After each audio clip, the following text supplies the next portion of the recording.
Hola, ¿qué tal? Bienvenidos al canal. Espero disfruten esta obra tanto como yo la voy a disfrutar. Esta es un poco diferente a las otras obras de las cuales hemos hablado. Esta es un poco terrorífica. Esta se titula El entierro prematuro, escrita por Edgar Allan Poe. El entierro prematuro. Hay ciertos temas de interés absorbente, pero demasiado horribles para ser objeto de una obra de ficción. El buen escritor romántico debe evitarlo si no quiere ofender o ser desagradable. Solo se tratan con propiedad cuando lo grave y majestuoso de la verdad los santifican y sostienen.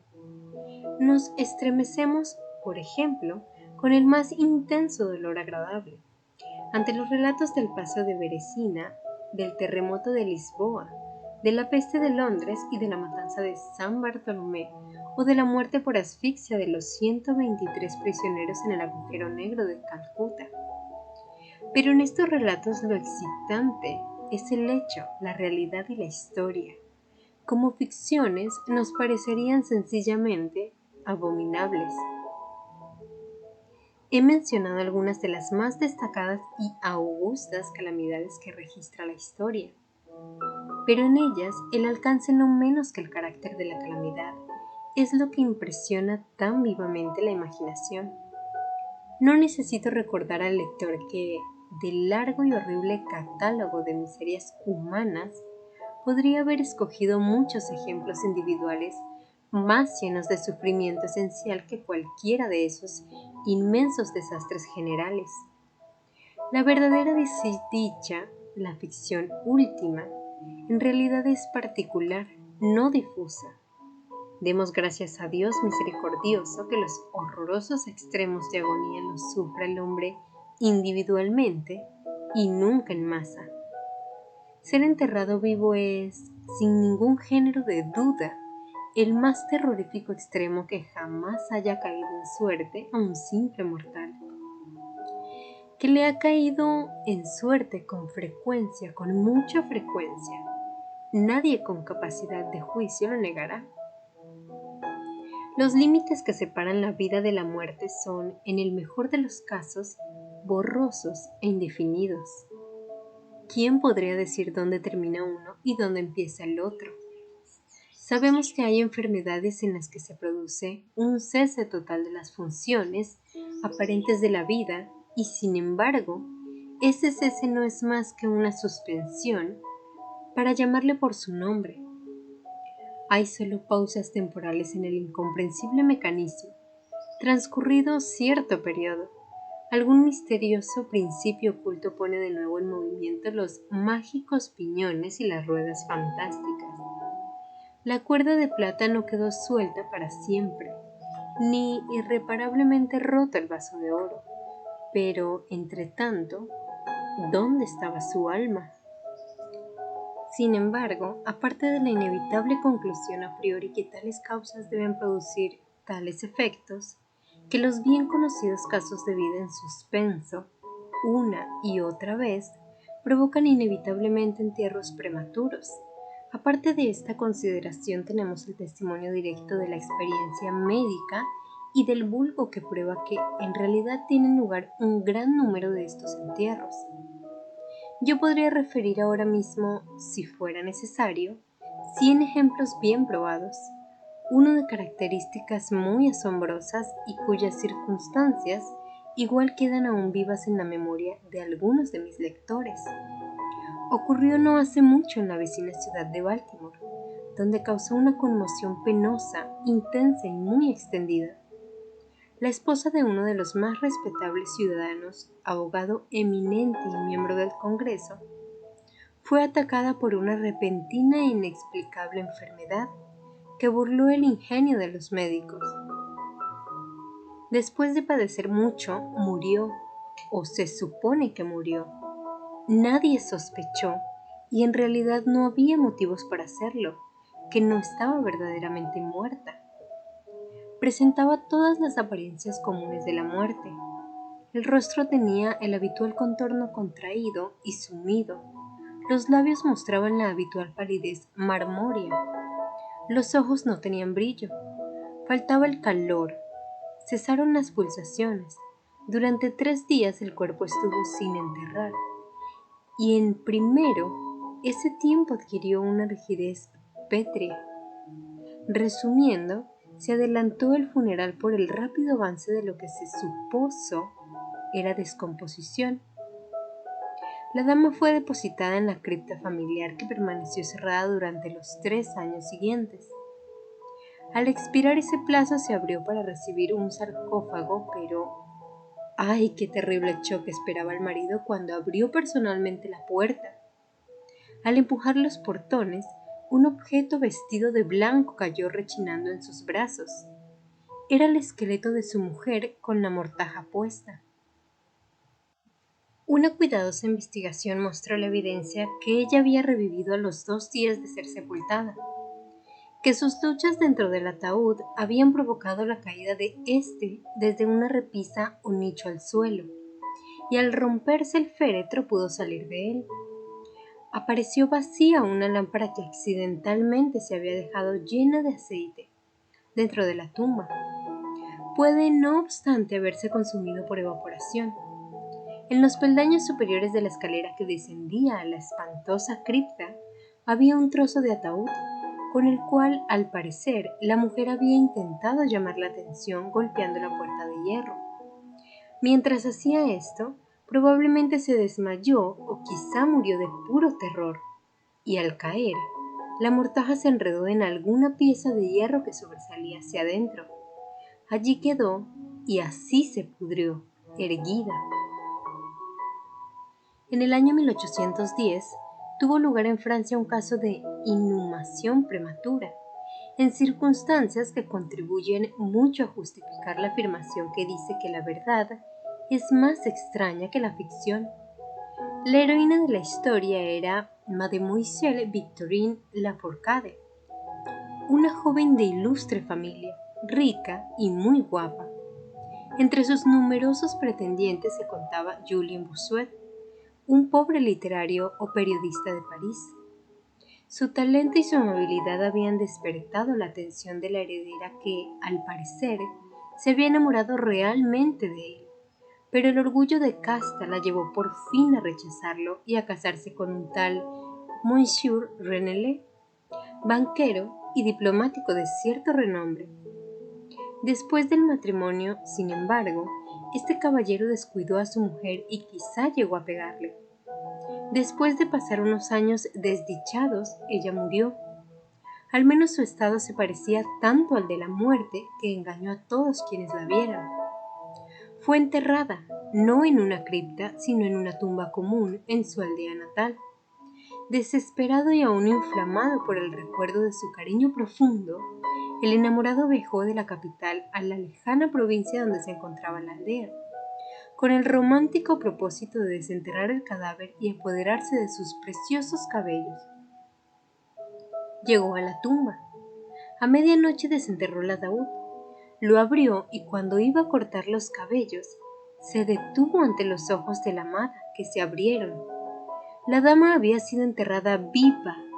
Las pulsaciones vitales no habían desaparecido del todo, y las caricias de su amado la despertaron de aquel letargo que equivocadamente había sido confundido con la muerte. Desesperado, el joven la llevó a su alojamiento en la aldea.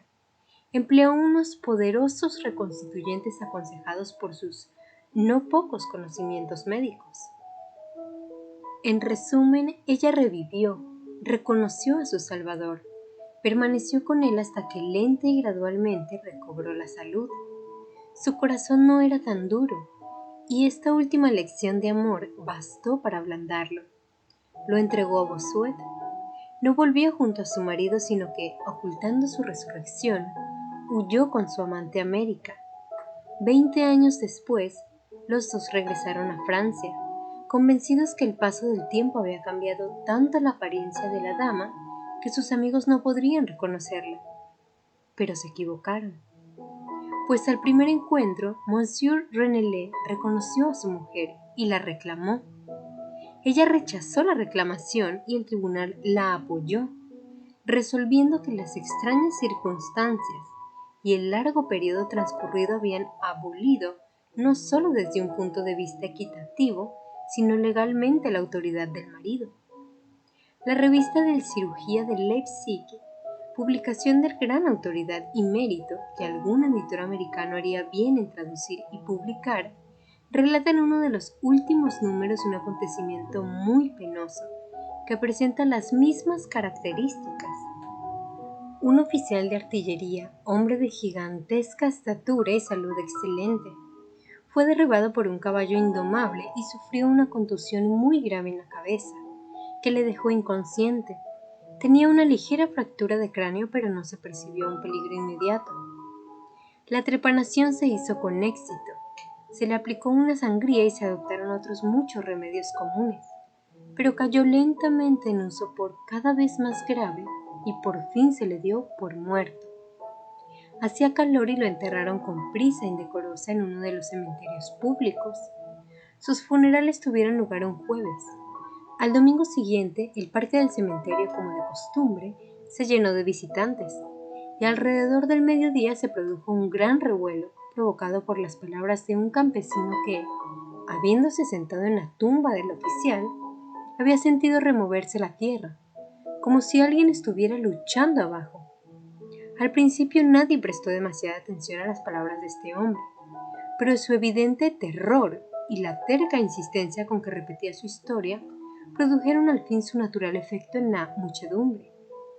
Algunos con rapidez consiguieron unas palas y la tumba, vergonzosamente superficial, estuvo en pocos minutos tan abierta que dejó al descubierto la cabeza de su ocupante. Daba la impresión que estaba muerto, pero parecía casi sentado dentro del ataúd, cuya tapa, en furiosa lucha, había levantado parcialmente. Inmediatamente lo llevaron al hospital más cercano, donde se le declaró vivo, aunque en estado de asfixia.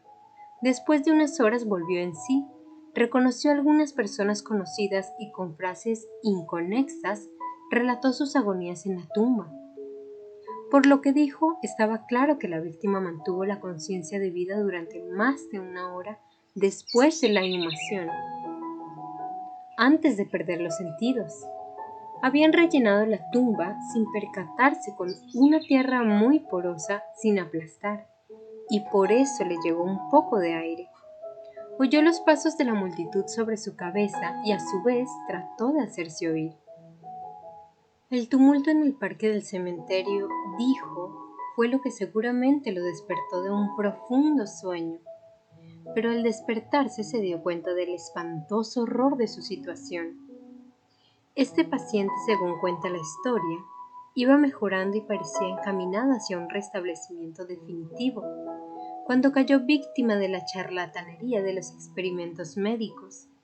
Se le aplicó la batería galvánica y expiró de pronto en uno de esos paroxismos estáticos que en ocasiones produce. La mención de la batería galvánica, sin embargo, me trae a la memoria un caso bien conocido y muy extraordinario en que su acción resultó ser la manera de devolver la vida a un joven abogado de Londres que estuvo enterrado 2 días.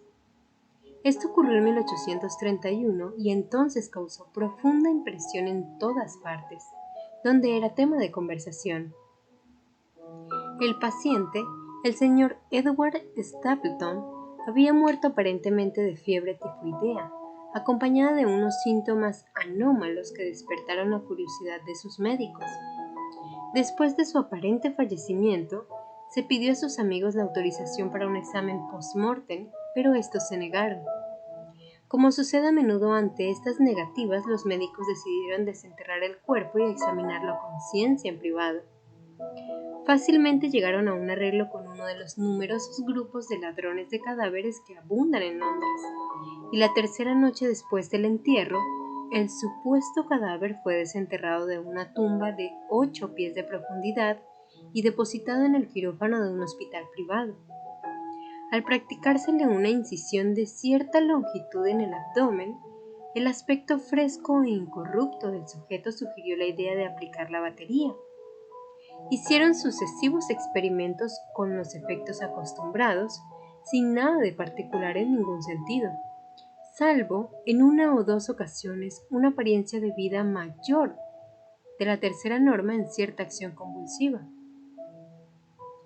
Era ya tarde, iba a amanecer y se creyó oportuno al fin proceder inmediatamente a la disección, pero uno de los estudiosos tenía un deseo especial de experimentar una teoría propia e insistió en aplicar la batería a uno de los músculos pectorales. Tras realizar una tosca incisión, se estableció apresuradamente un contacto. Entonces, el paciente, con un movimiento rápido pero nada convulsivo, se levantó de la mesa, caminó hacia el centro de la habitación, miró intranquilo a su alrededor unos instantes y entonces habló. Lo que dijo fue ininteligible, pero pronunció algunas palabras y silbaba claramente. Después de hablar, cayó pesadamente al suelo. Durante unos minutos todos se quedaron paralizados de espanto, pero la urgencia del caso pronto les devolvió la presencia del ánimo. Se vio que el señor Stapleton estaba vivo, aunque sin sentido. Después de administrarle éter, volvió en sí y rápidamente recobró la salud, retornando a la sociedad de sus amigos, a quienes, sin embargo, se les ocultó toda noticia sobre la resurrección hasta que ya no se temía una recaída. Es de imaginar la maravilla de aquellos y su extasiado asombro. El dato más espeluznante de este incidente, sin embargo, se encuentra en lo que afirmó el mismo señor Stapleton. Declaró que en ningún momento perdió todo el sentido, que de un modo borroso y confuso percibía todo lo que le estaba ocurriendo desde el instante en que fuera declarado muerto por los médicos hasta cuando cayó desmayada en el piso del hospital.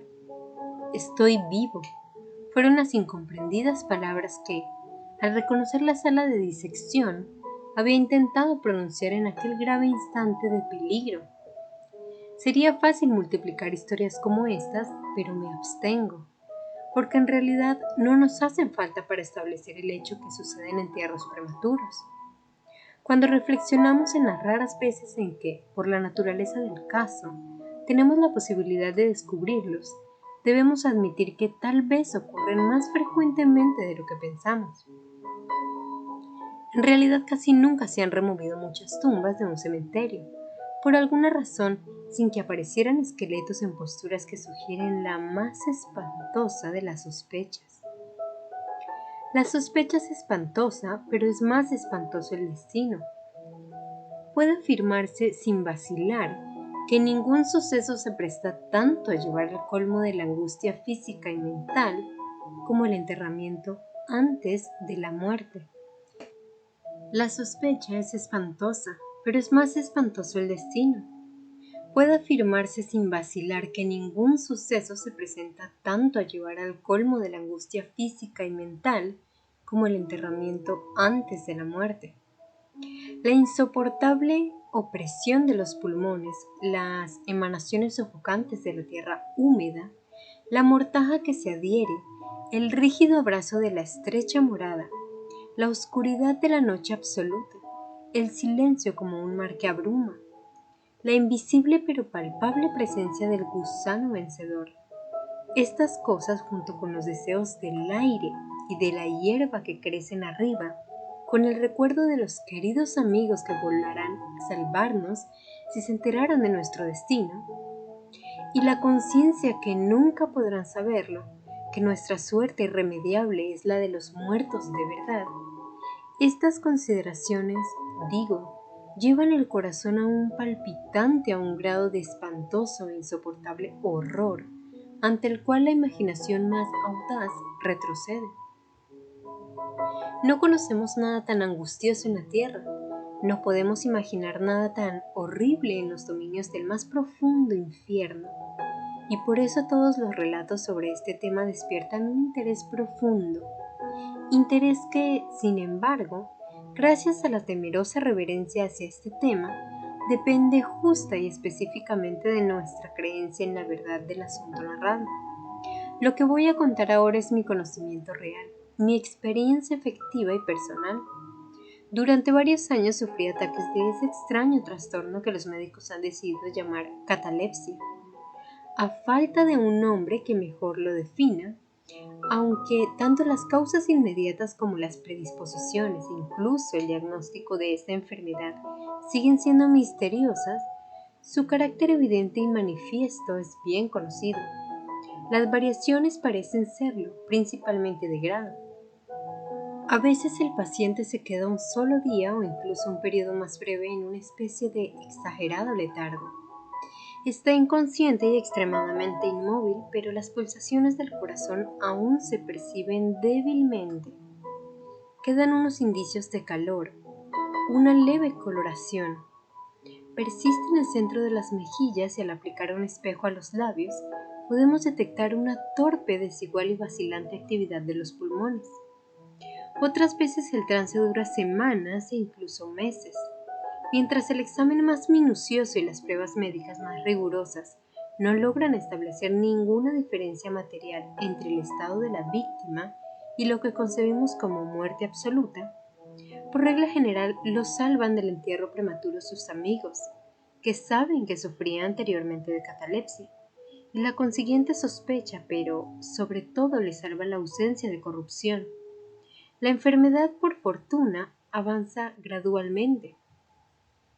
Las primeras manifestaciones, aunque marcadas, son inequívocas.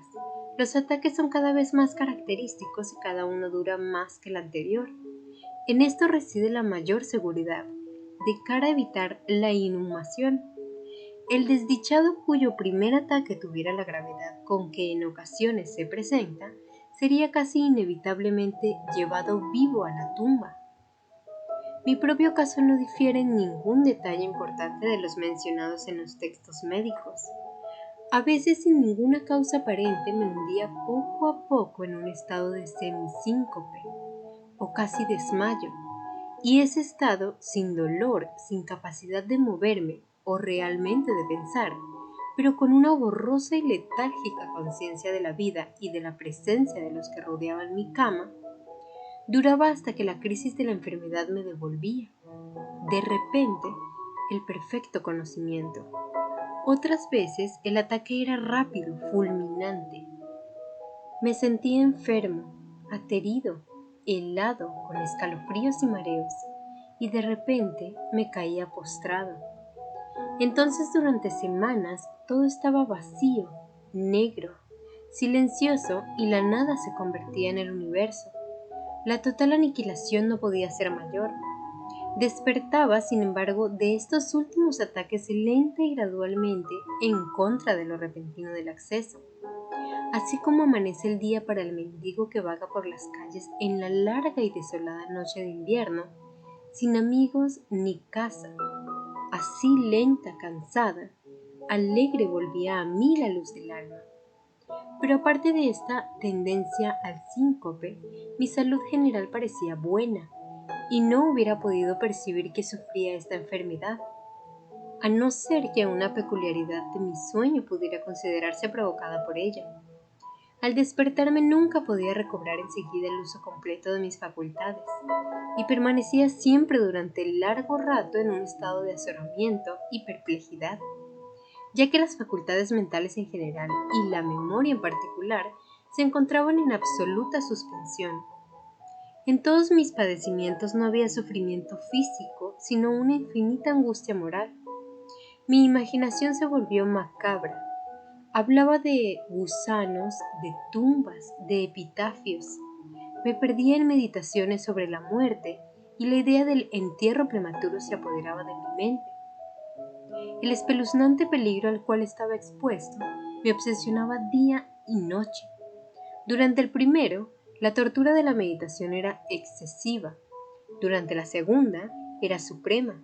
Cuando las tétricas tinieblas se extendían sobre la tierra, entonces, presa de los más horribles pensamientos, temblaba como las trémulas plumas de un coche fúnebre.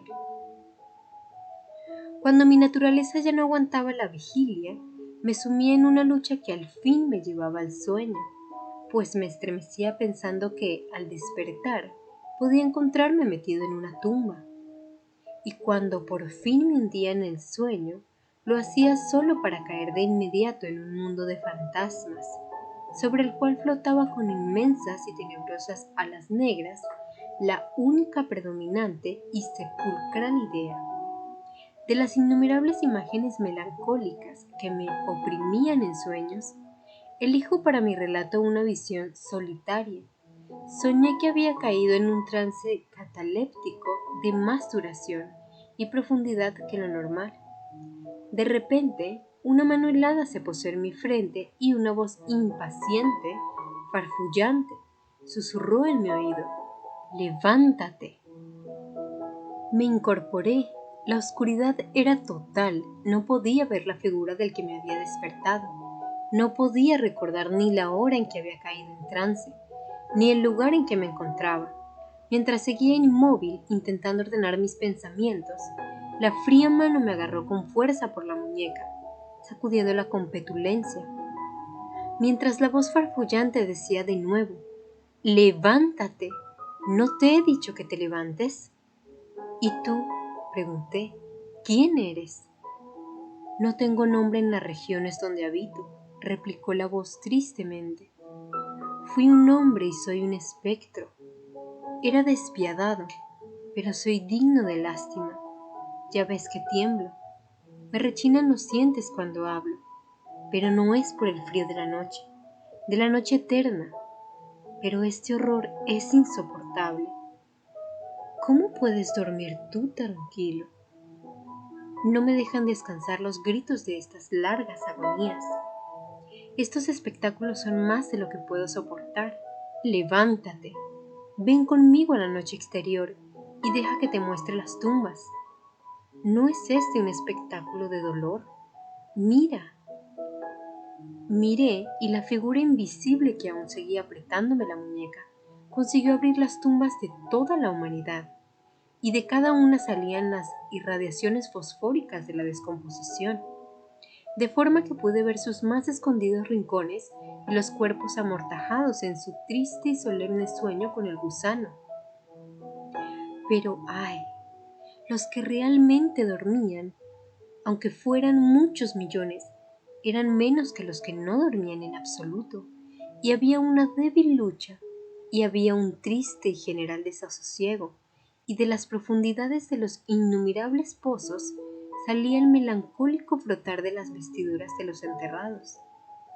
Y entre aquellos que parecían descansar tranquilos, vi que muchos habían cambiado, en mayor o menor grado, la rígida e incómoda postura en que fueron sepultados, y la voz me habló de nuevo mientras contemplaba.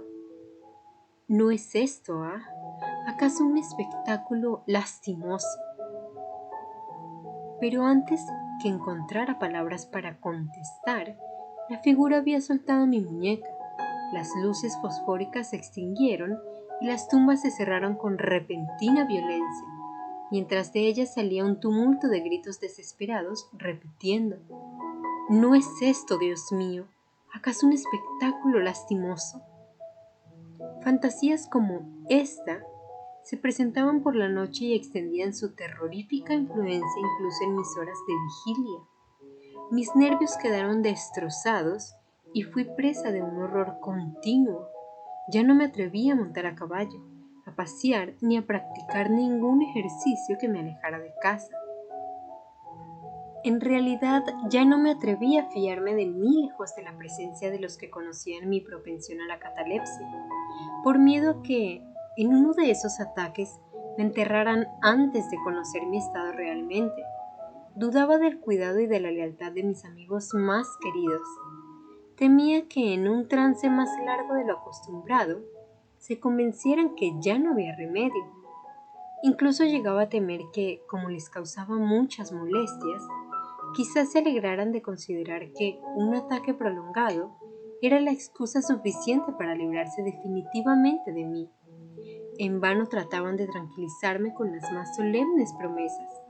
Les exigía con los juramentos más sagrados que en ninguna circunstancia me enterraran hasta que la descomposición estuviera tan avanzada que impidiese la conservación. Y aún así mis terrores mortales no hacían caso de razón alguna. No aceptaban ningún consuelo. Empecé con una serie de complejas precauciones. Entre otras, mandé remodelar la cripta familiar de forma que se pudiera abrir fácilmente desde el interior.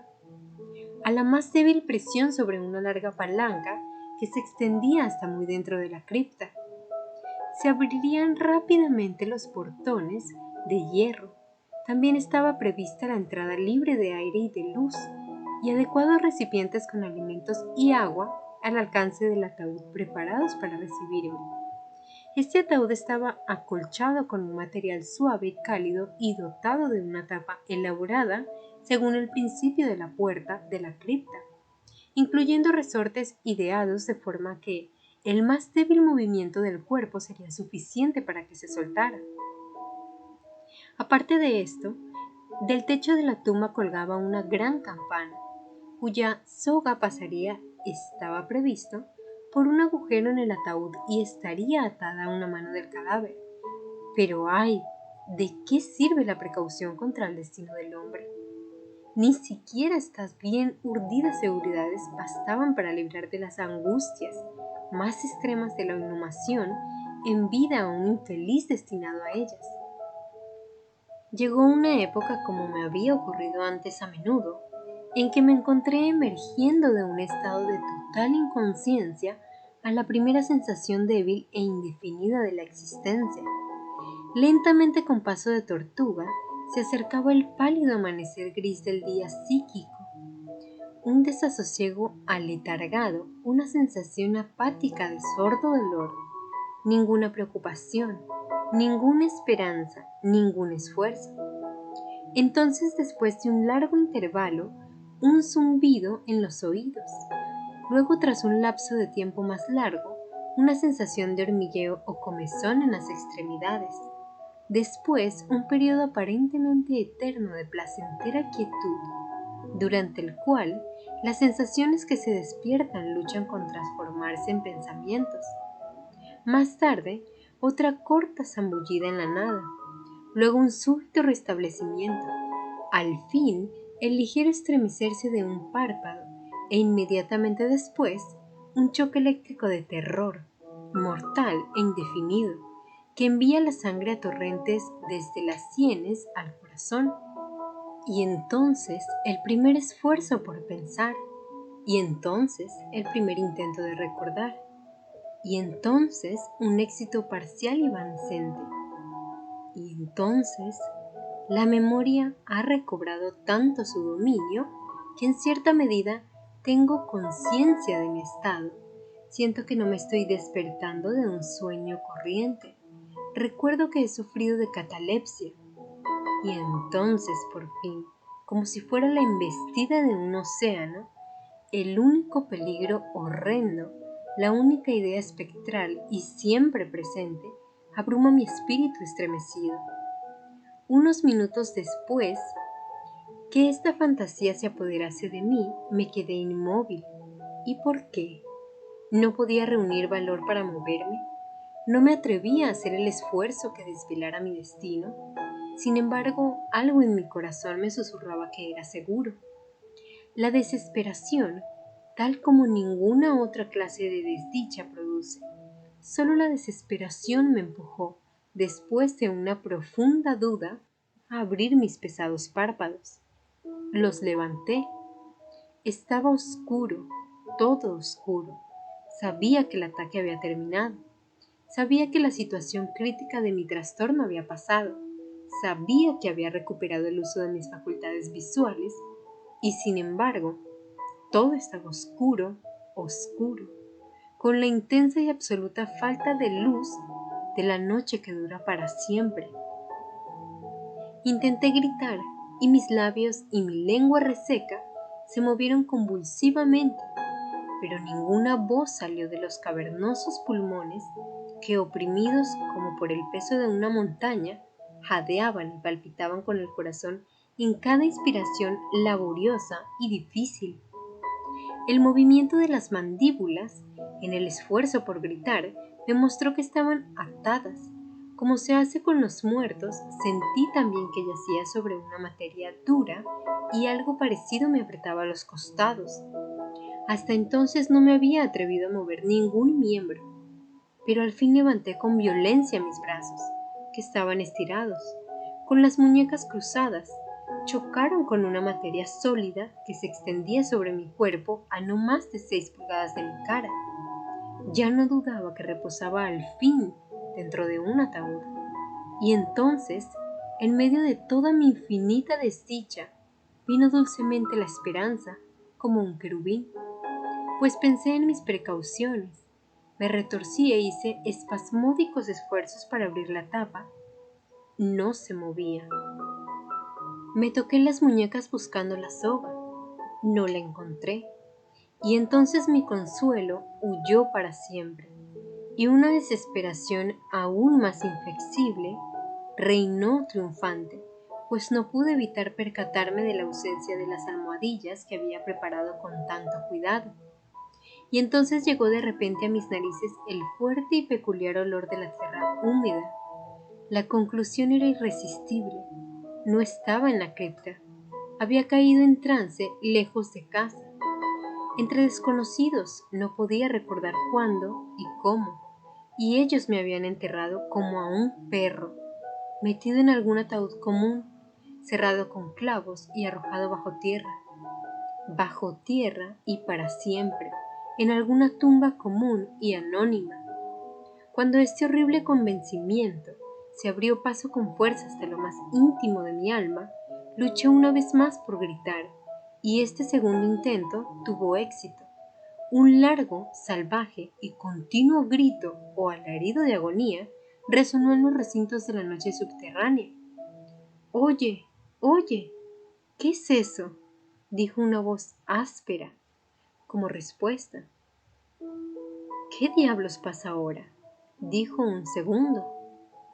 «Fuera de ahí», dijo un tercero.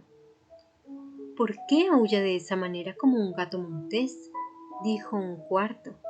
Y entonces unos individuos de aspecto rudo me sujetaron y me sacudieron sin ninguna consideración. No me despertaron del sueño, pues estaba completamente despierto cuando grité, pero me devolvieron la plena posesión de mi memoria. Esta aventura ocurrió cerca de Richmond, en Virginia, acompañado de un amigo. Había bajado en una expedición de caza, unas millas por las orillas del río James. Se acercaba la noche cuando nos sorprendió una tormenta.